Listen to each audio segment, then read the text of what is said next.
Salve, salve, rapaziada! Como vocês estão? Tudo bem? Né? Vamos falar da estreia do Fluminense na Libertadores. Rapaziada, vou te contar, hein? Que jogo do Fluminense contra o Deportivo La Guaira, da Venezuela. Pô, rapaziada, primeiro jogo de estreia, fase de grupos, grupo C, entendeu?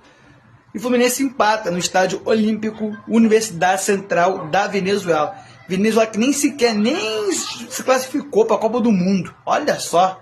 Nem jogou nem eliminatórios. A Bolívia se classificou. Agora a Venezuela não. Olha só que ponto. Né? Entendeu? Olha que decepção, Fluminense. Péssimo jogo do ano. Entendeu? Péssimo jogo.